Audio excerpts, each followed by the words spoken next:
छोटी और मीठी ईद हो और शीर खुरमा ना हो। बिस्मिल्लाहिर्रहमानिर्रहीम। अस्सलाम वालेकुम। Welcome to my channel. जी तो मैंने ली है कढ़ाई और उसमें डाल दिया है 1 खाने का चम्मच देसी घी।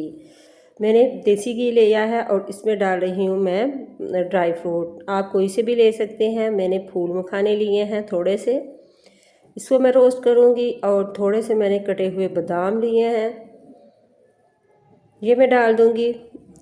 इसके बाद इसमें डालूँगी मैं काजू, ये कटा हुआ मैंने डाल दिया है। फिर इसमें डालूँगी जी मैं पिस्ता, और ये सारे ड्राई फ्रूट जो है ये मैं रोस्ट कर लूँगी। 1 खाने का चम्मच मैंने देसी घी लेके इसमें ये रोस्ट कर रही हूँ। मैं इसको हल्की आंच पे रोस्ट करूँगी कि ये ड्राई फ्रूट जले नहीं और ये बहुत ही मज़े के और क्रिस्पी से हो जाए। अच्छे से इनको फ्राई कर लेना है जब तक इसका कलर हल्का सा गोल्डन हो जाएगा, तो फिर मैं चूल्हे से उतार लूँगी। तो जी इसको चूल्हे से निकाल लूँगी और फिर मैं डालूँगी सवैयाँ। सवैयाँ जो है वो मैंने ली हैं, जो रोस्टेड सवैयाँ होती हैं वो। तो मैं उसको अच्छे से छोटा छोटा सा मैं वो तोड़ लूँगी। शीर खुरमे में सवैयाँ जो है बहुत ही बारीक यूज़ होती हैं। इस तरह से मैं चूरा बना लूँगी और इसको मैं भूनूँगी देसी घी में। 1 चम्मच खाने का मैंने और देसी घी ले लिया था, और जो बचा हुआ था देसी घी वो डाल के इसको मैंने अच्छे से रोस्ट करना है। इसका मैंने हल्का सा गोल्डन कलर करना है। जब तक इसका हल्का सा गोल्डन कलर हो रहा है तो मैंने जी ये छुहारे हैं, ड्राई डेट्स इसको बोलते हैं, वो मैंने डाल दी हैं। ये मैंने लिए हैं 3 से 4 अदद, और इसको भी मैं रोस्ट कर लूँगी इसके साथ ही। अब इसमें डाल रही हूँ मैं तकरीबन 1.5 लीटर दूध डाला है,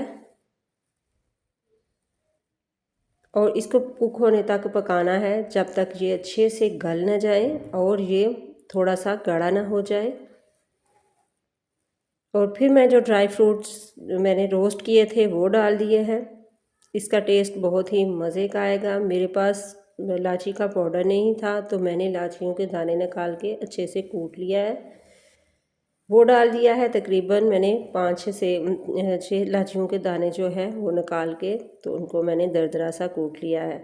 अब इसको ढक के मैं पकाऊंगी जब तक ये अच्छे से पक ना जाए। अब मैं इसमें डाल रही हूँ किशमिश। किशमिश को मैंने रोस्ट नहीं किया था, इसी तरह डालूँगी। इस स्टेज पे डाली है, चाहे तो इसको भी रोस्ट कर सकते हैं। तो इसमें चम्मच चलाऊँगी और थोड़ी सी चीनी अपनी मर्ज़ी के हिसाब से। इसमें ड्राई फ्रूट्स भी हैं और किशमिश भी डाली हुई है, तो मैं इसमें चीनी डाल रही हूँ तकरीबन 4 से 5 खाने के चम्मच। आप अपनी मर्ज़ी से कम या ज़्यादा कर सकते हैं। तो इसको मैं तब तक पकाऊंगी तब तक ये अच्छे से कुक नहीं हो जाती। तो इसी स्टेज पे आपको मेरी वीडियो ज़रा सी भी अच्छी लगे तो प्लीज़ आपने सब्सक्राइब करना है, लाइक शेयर ज़रूर करना है, और मेरी तरफ से एडवांस में ईद मुबारक। जी तो मैंने अब इसको डिश आउट करना है। शीर खुरमा हमेशा गर्म ही सर्व होता है, आप इसको चाहें तो ठंडा भी कर सकते हैं। ऊपर से मैंने थोड़े से बादाम, पिस्ते और काजू के साथ इसको गार्निशिंग की है, और थोड़ी सी जो छुहारे हैं वो भी डाल दिए हैं। दुआ में रखिएगा याद। अल्लाह हाफिज़।